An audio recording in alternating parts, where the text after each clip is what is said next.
On the 9th of August 1588, Queen Elizabeth I appeared before soldiers massed at Tilbury, east of London.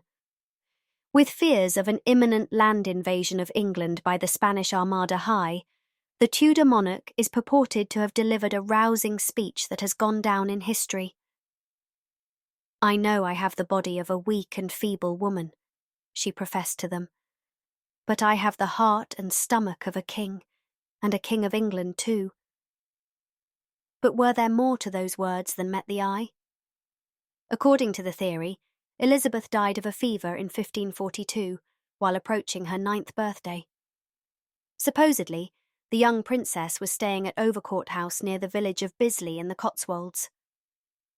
An outbreak of plague in London had forced Elizabeth and her entourage to seek refuge there until it was safe to return. With her infamously irascible father, King Henry VIII, due to pay the princess a visit at Overcourt, Elizabeth's governess, Lady Catherine Ashley, panicked. And so, a red-headed boy that resembled Elizabeth in face and stature was found in nearby Bisley and swapped for her after no local girls were deemed passable. Elizabeth was anonymously buried in the grounds of Overcourt, while the impostor was prepped for the king's visit. The so-called Bisley Boy would go on to become one of England's most celebrated monarchs, Queen Elizabeth I, or so the story goes. It has to be one of the most outlandish conspiracy theories in history, says historian Tracy Borman, who emphasises that its rationale hinges on some of Elizabeth's most famous characteristics. Number 1, it explains why Elizabeth never married or had children, because if she'd really been this impostor, this man all along, then that would explain the virgin queen thing pretty well. The notion first came to light in the mid-19th century, when the Reverend Thomas Keble, Bisley's vicar, discovered a stone coffin while Overcourt House was undergoing renovation. Inside were the remains of a girl dressed in Tudor garments. What seeded the idea that this was the child Elizabeth's skeleton is unknown. Moreover, Borman has not been able to find any contemporary evidence that Elizabeth was even staying there at the time. In any case, the local story caught the attention of Dracula author Bram Stoker, who came across it while house hunting in the Cotswolds for his friend, the actor Henry Irving. In 1910, Stoker published his book, Famous Impostors, and the Bisley Boy legend was a big part of it, explains Borman. He puts all sorts of arguments into it. He's really given it some thought, and so it's Stoker's account that really brought this conspiracy theory to prominence. When Elizabeth I sat on the English throne, the concept of a female monarch was still highly unusual. Monarchy and statecraft in general were a male domain in the minds of most of her subjects. This, coupled with the fact she never married or had children, seemed to transgress all that was expected of women by her contemporaries. Her childhood tutors took note of her precocious ability. The scholar Roger Ascham even wrote that her mind has no womanly weakness, and her perseverance is equal to that of a man. In his book, Stoker drew heavily on such sources that cited Elizabeth's masculine tendencies. Even in Elizabeth's lifetime, there were these rumours about her sexuality, her gender.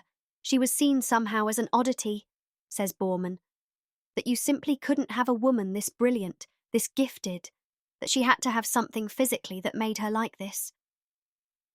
When the Bisley Boy theory began to gain traction 300 years later, another queen regnant sat on the throne, Queen Victoria. Borman believes that the Victorians, like their Tudor forebears, regarded Elizabeth as peculiar, especially when contrasted with their era's queen. After all, Victoria, although sovereign, was conventional. She'd married early in her reign. She had 9 children. She, herself, said that she was a wife first and a queen second, explains Borman. Stoker also claimed that Elizabeth's handwriting changed between 1542, when he said she had allegedly died, and 1543. He claims there's a real difference in the style, and in her comprehension, says Borman. He points to a letter apparently from one of Elizabeth's attendants to one of her tutors saying, "You're going to have to go a bit more slowly in your lessons." But who exactly was the boy that supposedly masqueraded as Elizabeth until 1603 when the Queen died?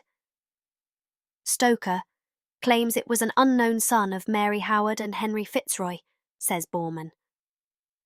Fitzroy was Henry VIII's illegitimate son, and it appears that the suggestion of his mysterious progeny later becoming the Elizabeth known to history rests on a supposed family resemblance.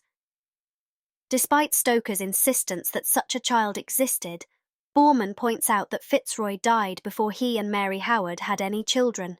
She believes that Stoker conjured up such a boy to account for the royal family's seeming obliviousness to a decoy within their midst.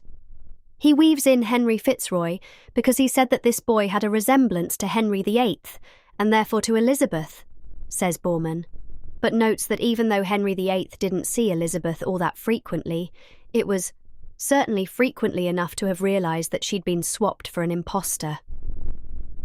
There is, in Borman's mind, no contemporary evidence of Elizabeth having even been in Gloucestershire at the time, let alone of dying in childhood, or of having become the subject of rumours about being a man. Elizabeth's status also meant that she was seldom alone. She was always attended. She would have been dressed by a whole army of ladies. You couldn't keep a secret like this, and even small secrets were found out in the Tudor court, says Borman.